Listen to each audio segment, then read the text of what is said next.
Mushing isn't about preventing problems. It's about solving them. And the things that used to feel like such big problems, wild animals and weather and team dynamics, didn't feel like problems anymore. They felt like mushing. They felt like life. It wasn't that I had magically become a fearless person, but the dogs had helped me to understand courage differently. Courage in the face of the unknown isn't about obsessively planning for everything, and it's also not about denying that things are going to go wrong. It's about making the decision to trust your future self. So the idea is, can we use our familiarity with technological evolution, like cars, to help us understand and identify patterns in biological evolution through deep time in our planet's history? We evolved to be social creatures, so much so that social rejection activates the same areas of the brain as physical injury. They are an idea I think is worth talking about called a community refrigerator, or as we call in the Midwest, a community fridge. They're there for folks who are often overlooked by traditional food pantries. They ask no questions whatsoever. They know, this is a big thing, people in need, they know best what they need. And community fridges understand that. They trust that the folks visiting know to take what they need and leave what they can. And the beautiful thing is, that happens every day. Oftentimes, people ask me, why do you farm? Why put yourself through the daily stresses? Why have minimal time off, long hours? Why put yourself through it?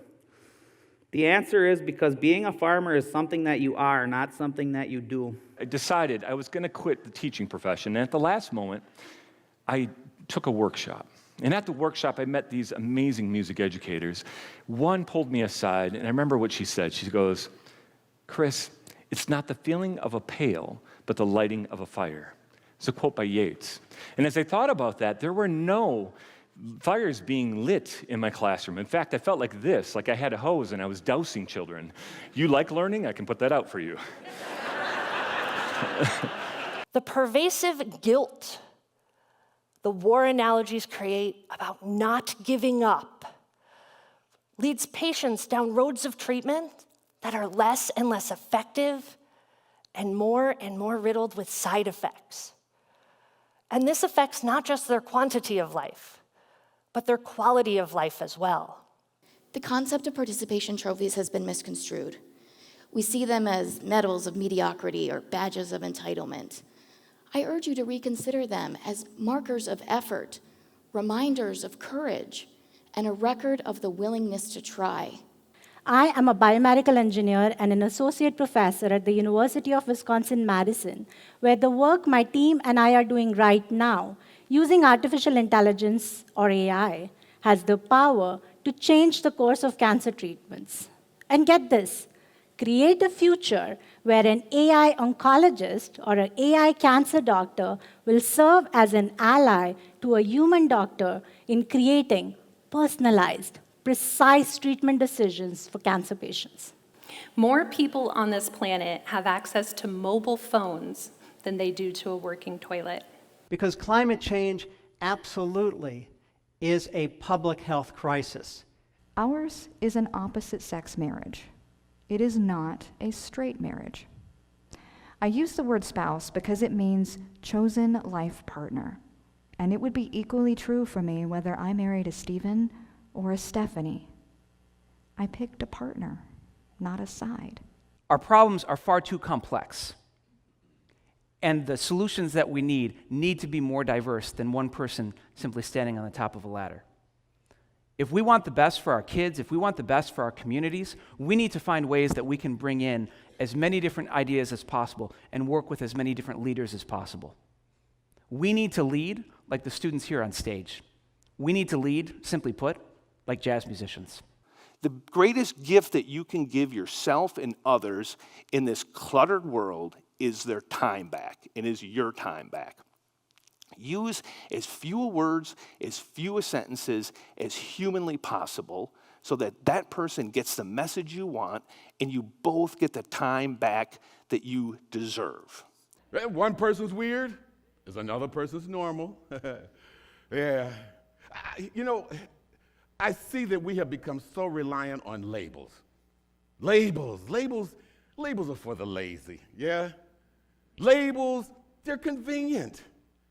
You either fit my norm or I can just dismiss you as weird. Ooh, why do they talk like that? That's weird. Why do they dance like that? That's weird. Who puts raisins in coleslaw? That's just too weird. Breaking news. We're all a little weird. So why are we doing this? We do it to help complete strangers transform their lives and gain a sense of freedom from their psychological prisons. We do it to create lasting change, not only in ourselves, but in everybody involved with this program. We do it in the spirit of restorative justice. I am an inmate, and I am just one of about 40 men volunteering with this program while I serve time in prison. When I'm faced with something that I can't bring myself to believe, my daughter is 13 and she wants to kill herself? Come on. Wait a minute. Now she's tried and I can't keep her safe at home? That can't be true. The easy choice in that moment is to not look at it. After I observed dancers, my body seemed more connected and my bow more fluid when I played. After I observed visual artists, instead of seeing musical notes in my head, I saw oranges and melting yellows. I played sunrises instead of just notes. So if testosterone was so decisive to athletic ability and to sex difference, how could it be that there are elite male athletes with testosterone in the so-called female range? Clearly, the picture is more complex than some of us might have thought. O matno me ne hoke ne wapium o wasa ne totam nokoma kisitna and its wapiot and name kyuki ne kia hawe ne poe wasa no na awe. And at that moment, my heart quaked with this painful revelation. Racism is not just antagonism against another because of their racial or ethnic group. It is a disease like tooth decay. Racism is contagious like tooth decay. Racism is contagious social cancer.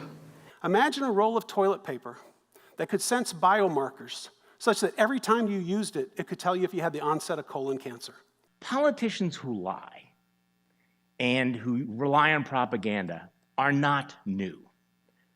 What might be new for America is a citizenry that hears lies, knows they might not be true, and doesn't care. Aren't hearing aids supposed to solve these problems?